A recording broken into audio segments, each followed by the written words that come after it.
the sewing room, and I thought I'd show you something that I am enjoying making. I'm making pot holders for children. Isn't that cute? I discovered that I buy these. It's a material that you can get to make your own pot holders or oven mitts. I discovered that this here pattern can be cut out, and it makes a child size oven mitt. The pattern that they give you on the instructions, you need to enlarge it by 150%. So that would fit an adult's hand.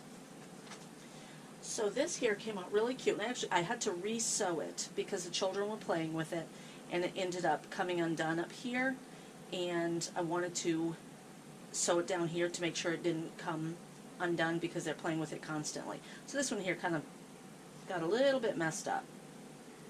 So I'll be making another one with this. I've already traced the pattern, and I'm going to cut it out. And I will show you step by step how I do this. It's just simple. It is not for the child to use in an oven. It's for a child to use in a play oven. This is not for hot. I need to specify that. This is not for hot. It's just to play. So keep watching and I'll show you how this is done. Now I have pins around it, so when I sew it'll all stay together. I am going to cut this here area off because it was kind of too hard for me to fold and get this here. You want to have this sewn up so it's not all fraying. As you can see, let me turn it on the inside. This material here, it frays. So if this isn't properly sewn, then this will fray as well. So I don't know if all that is making sense. Let's see if I can get the camera down. Now this here is the part that I'm going to be cutting off. So I'm going to take my board and I go from corner to corner, and I'm just going to cut that off right there. Right there. And I have my rotary cutter, excuse me. And then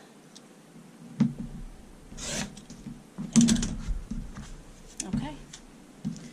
Now what I'm going to do is fold it. I'm going to end up having to take these pins out too. But you fold it up a little bit and then iron that, and then I'll fold it again. That's why I'm ironing this piece twice, like that, and then I'll sew. And I'll do that with this as well. I'll bring you back. One thing I need to point out too is I could use a lining and line these and use like 4 pieces of material, but I'm choosing not to because it's just a simple play toy for the children that I work with. What I wanted to point out, when you are doing this, make sure that the right sides are together. The material that I have, it's just a piece of material that, you know what, I don't even know which is the right side. I bought this from, I believe, a thrift store, either a thrift store or a yard sale. It was about 50 cents for 2 or 3 yards, and I've used this on numerous occasions for a bunch of different projects. So this here is what I call stash material. It's from my stash. It's stuff that I've had left around.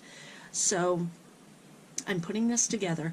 When you sew your ends here, you want to make sure that when you're putting them together, your thumbs match up.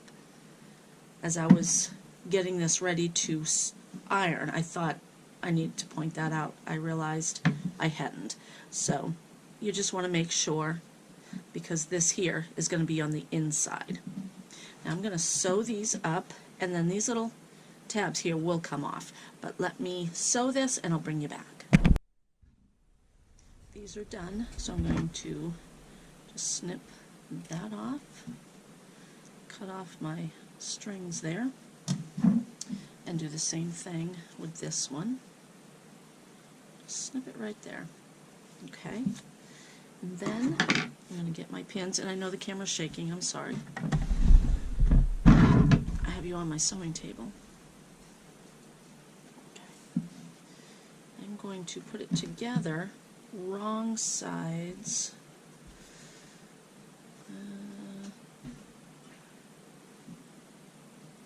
Okay. Now, these are right sides together. So what I need to do is do wrong sides together and match them up. Okay, I know these are the wrong sides because this here I want on the inside. Whatever you want on the inside is what you'll be sewing, and that's the wrong side. I'm going to pin this together because it does make it easier. Now, with the first one I sewed, it came apart up in this area. I saw one little girl, her little finger was popping out. So I'm going to double sew. I'm going to go around it once, and then I'm going to go around it again, just to make sure that it is firmly sewn. Now I've sewn all the way around, and I'm going to open it up and show you what it looks like. This is just one stitching. And as you can see right here, I don't know if you can see it or not, but right here it's really close to the side, or to the edge, which isn't a good thing. Going around corners I'm still working on. Over here looks pretty decent though. I'm going to flip it over on the right side. I'm going to show you what it looks like before you cut into it. I'll explain what that means too. I also have, which I don't necessarily need for this project, but I keep Chinese eating utensil. What are those called? Chopsticks. I keep chopsticks in my sewing room for this very purpose. You would poke it through. When I have projects, especially projects with linings, or that I'm sewing even the bottom, I would use that. But okay, that kind of looks a little funky right there. I back stitched a little bit. Maybe that's why it looks like that. Ooh, here comes the kitten. Okay, so not bad. Oh, look. There's the kitten. Alright, let me shut this off and I will regroup. Now what I'm going to do is cut right in through here. Yep, here comes the cat again. She says, "Don't you scratch me." She has sharp claws. Oh, and I have scratches all over me. But anyway, I cut right in here before I flip it, just a little bit. Don't cut your stitching. That's going to help it lay a little flat. I'm not sure if it'll fix that little problem over here though, because that there. But you can see how it's starting to fall apart right there. So that, I guess that's what this type of material does, more so than other materials. It frays a little bit. Right there, see that? So I will be doing this a little bit more. Okay, I'm going to cut around here, and then I'll bring you back. Oh, I'm sorry, I think you are off camera. She actually thinks she's helping. We call her Quincy. And she's a pretty thing, but boy does she have hurtful nails. Oh!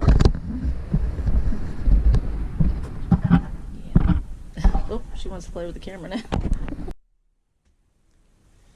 In order to keep this together a little bit better, I'm just going to sew along the edge of the right sides, and that'll help keep it all together. And I'll bring you back when this is done. And like I said, this is for a child. I have toddlers and twos, 15-month-old children up to excuse me, 2.5. So this fits all of their hands, and we have a couple of little boys that have bigger hands, but even they can get their hand into that. Isn't that cute? It's so tiny. I'll bring you back when it's all done. thought I'd show you quickly too the pot holder that I'm going to be making.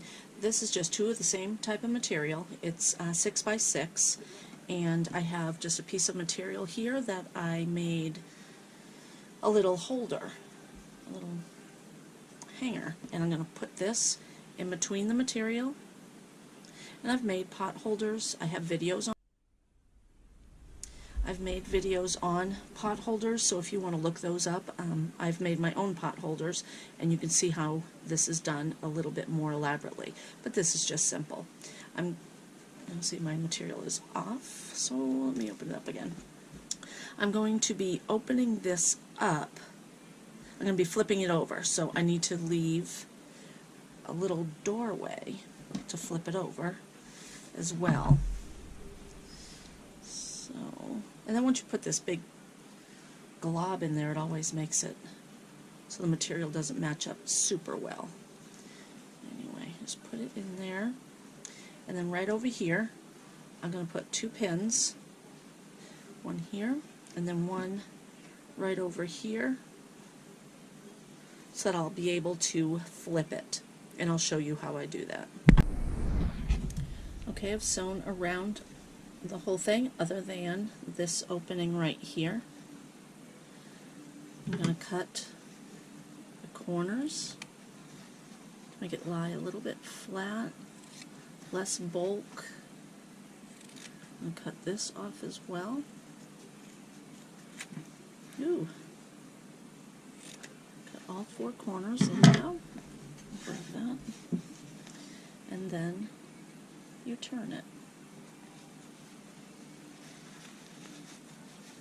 And this is where the chopsticks can come in handy, especially if it's a bigger project.